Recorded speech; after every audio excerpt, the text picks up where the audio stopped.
Hi guys, welcome to our YouTube channel. Yan, may YouTube channel si Maki Arsenio. Yan, paki-subscribe na lang rin po. Yan, gagawa po ako ngayon ng magruba. Ito chicken po to. Binabad ko muna sa suka para matanggal yung langsa. Hahatiin po yan sa kada hati nito, apat na hati. Ngayon, ang kanyang ingredients ay ang sahog niya ay patatas. Tapos hindi ko alam to kung anong tawag dito. Tapos ito talong. Ngayon, in-slice ko ng ganyan kasi ipiprito siya ng ganyan. Kasi ilalagay po yan sa, kunwari ito ang kaldero. Aalin siya ng ganyan, patong-patong. Tapos pag natapatong na lahat ng ingredients niya, saka naman yung manok. Tapos, ngayon, nag-isa na naman po ako nito ng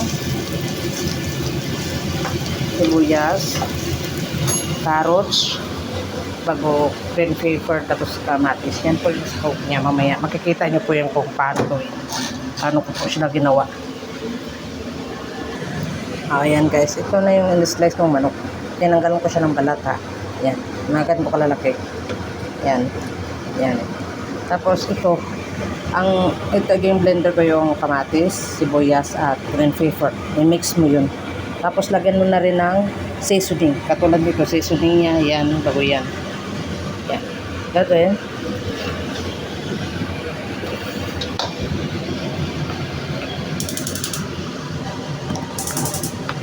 Yan. Ngayon, ilalagay ko siya sa walang mantika yan ah.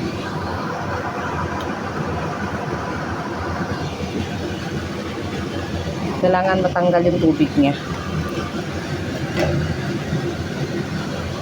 Ayan. Kapray-fry lang natin siya ng konti.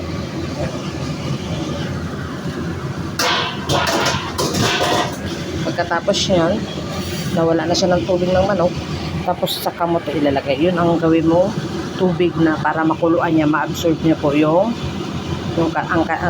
yung lasa ng ito yung green pepper, kamatis, tapos sibuyas, para ma-absorb niya po yun habang niluluto siya. Katulad niya no guys, yan, bumubula na. So yan, kailangan yan mawala ang tubig, saka mo ilagay yung kanyang pampalasa.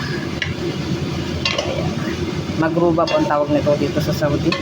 Pero pwede naman ito magawa sa Pilipinas. Yan. Pag nakauwi ako ng Pinas, ipagluto ko to sila yung ganito. Yan na guys. So yan na, okay na. Medyo may tubig-tubig pa rin. Pero pwede na rin yan. Wala naman, hindi naman problema yan eh. Ayan na. Ilalagay ko na po siya guys. Ayan. Kita nyo? Ganyan lang po guys. Pakuluan siya hanggat sa maluto na po siya ha. Ayan.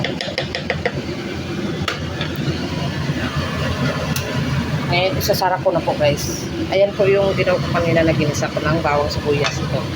Itatoppings po ito sa taas mamaya. Ayan. Ayan, papatayin ko na itong apoy dito. Ang apoy dito, patayin ko na. Ito naman ay maluto siya bago saka siya ilita. Ayan guys. Ayan yung ingredients siya guys. Ayan. Itatoppings ko yun mamaya sa taas. Parang i-rechange ko siya. Ayan, parang naluto. Ang tagal ah. Ito na yung manok po. Ayan na yung manok. Ayan, nilalaga na siya. Ito na guys, nakalimutan ko i-video. Ito na nakalagay na po yung ingredients.